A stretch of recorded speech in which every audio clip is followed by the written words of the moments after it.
Welcome to my YouTube channel. ইতিমধ্যে অসমৰ ছাত্ৰ ছাত্ৰীৰ কাৰণে কেইবাটাও গভৰ্ণমেণ্ট স্কলাৰশ্বিপ মুকলি হৈছে।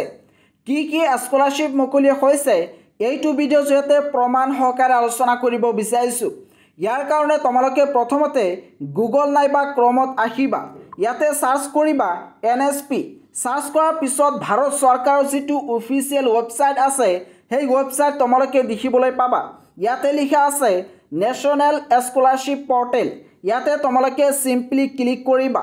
ক্লিক কৰাৰ পিছত এনেকুৱা ধৰণৰ ইণ্টাৰফেচ ওপেন হ'ব। তাৰ পিছত ইয়াতে ক্লিক কৰি স্কিমছ অন NSP ইয়াতে তোমালোকে ক্লিক কৰিবা। ক্লিক কৰাৰ পিছত অলপ তলফালে আহি ইয়াতে আসাম ষ্টেট সিলেক্ট কৰিবা। সিলেক্ট কৰাৰ পিছত এনেকুৱা ধৰণৰ পেজ ওপেন হ'ব।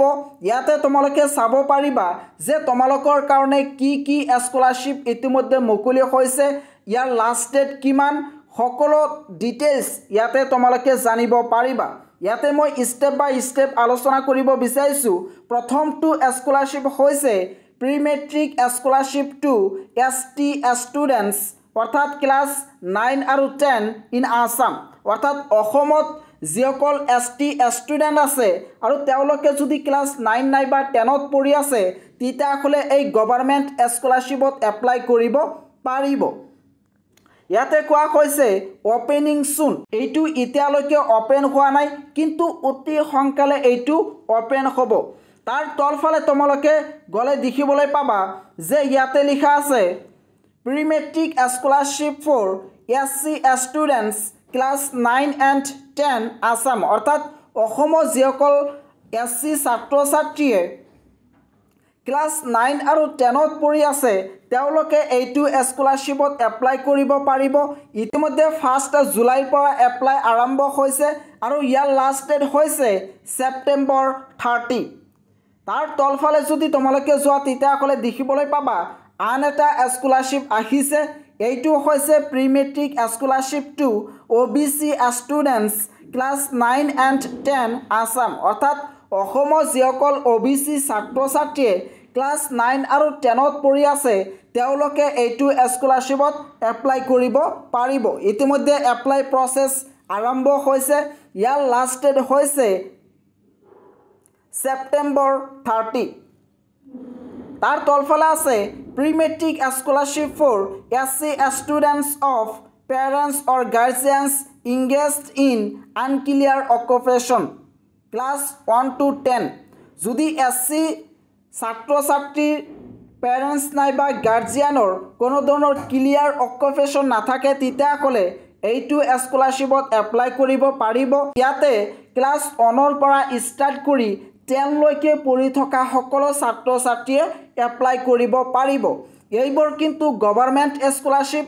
ইয়াতে এপ্লাই কৰিলে সকলো ছাত্ৰ ছাত্ৰীয়ে লাভ কৰিব, কিন্তু কণ্ডিশ্যনটো হৈছে যে শুদ্ধকৈ এপ্লাই কৰিব লাগিব।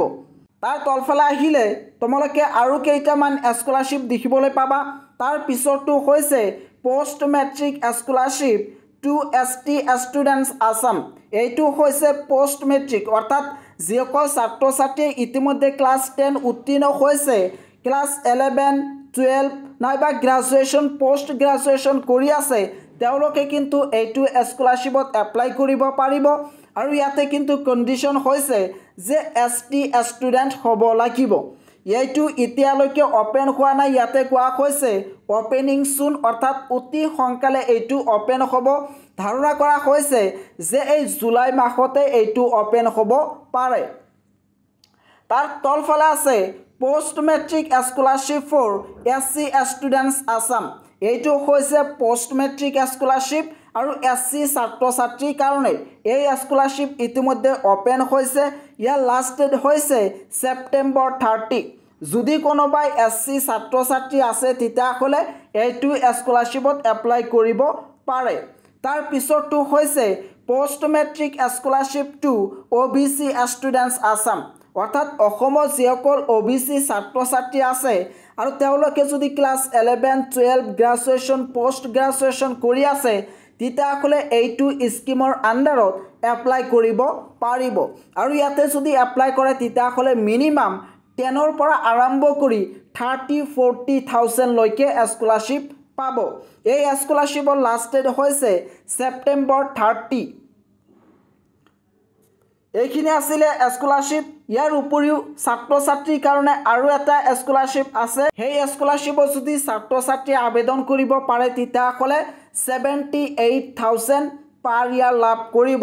ইয়াৰ কাৰণে তোমালোকে ইয়াতে ক্লিক কৰি একেবাৰে তলফালে দেখিবলৈ পাবা UGC বুলি আছে। এই UGCত ক্লিক কৰি তোমালোকে সাৰ্চ অপশ্যনত ক্লিক কৰিবা। তাৰপিছত তোমালোকে এই স্কলাৰশ্বিপৰ ডিটেইলছ চাব পাৰিবা। এই স্কলাৰশ্বিপ কিন্তু ইতিমধ্যে অপেন হৈছে। ইয়াতে কোৱা হৈছে national scholarship for post graduate students. যিসকল ছাত্ৰ ছাত্ৰীয়ে পোষ্ট গ্ৰাজুৱেশ্যন কৰি আছে, অৰ্থাৎ গ্ৰাজুৱেশ্যন কমপ্লিট কৰি মাষ্টাৰ ডিগ্ৰী কৰি আছে, তেওঁলোকে কিন্তু এইটো স্কলাৰশ্বিপত এপ্লাই কৰিব পাৰিব। আৰু ইয়াতে যদি এপ্লাই কৰিব পাৰে তেতিয়াহ'লে তেওঁলোকে পাৰ ইয়াৰ 1 লাখ টকালৈকে লাভ কৰিব। এই স্কলাৰশ্বিপৰ লাষ্ট ডেট হৈছে অক্টোবৰ 31। তাৰ তলফালে আছে Ishan Uday special scholarship scheme for NER।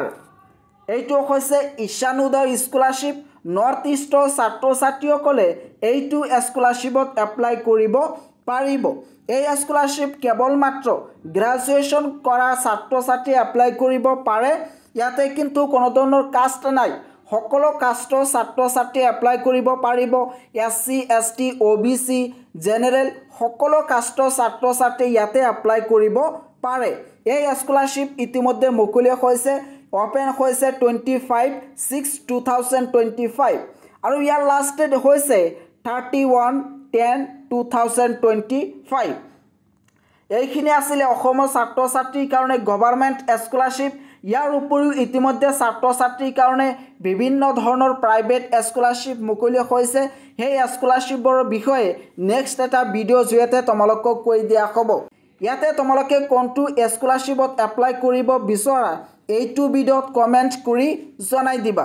আৰু তোমালোকৰ যদি কিবা ডাউট থাকে আৰু যদি তোমালোকৰ কিবা প্ৰশ্ন থাকে তেতিয়াহ'লে এইটো ভিডিঅ'ত কমেণ্ট কৰি জনাই দিবা। আৰু তোমালোকে যদি এনেকুৱা ধৰণৰ স্কলাৰশ্বিপত কেনেকৈ এপ্লাই কৰিব লাগে এই বিষয়ে জানিব বিচৰা তেতিয়াহ'লে কমেণ্ট কৰিবা।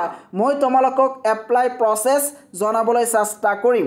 যেহেতু ইতিমধ্যে মেট্ৰিক আৰু হায়াৰ ছেকেণ্ডাৰী পৰীক্ষাৰ ফলাফল ঘোষণা কৰিছে আৰু ইতিমধ্যে ছাত্ৰ ছাত্ৰীসকলে ক্লাছ 11 আৰু গ্ৰাজুৱেশ্যনত এডমিশ্যন লৈছে, গতিকে এতিয়া ছাত্ৰ ছাত্ৰীৰ কাৰণে বিভিন্ন ধৰণৰ প্ৰাইভেট আৰু গভৰ্ণমেণ্ট স্কলাৰশ্বিপ মুকলি হ'ব।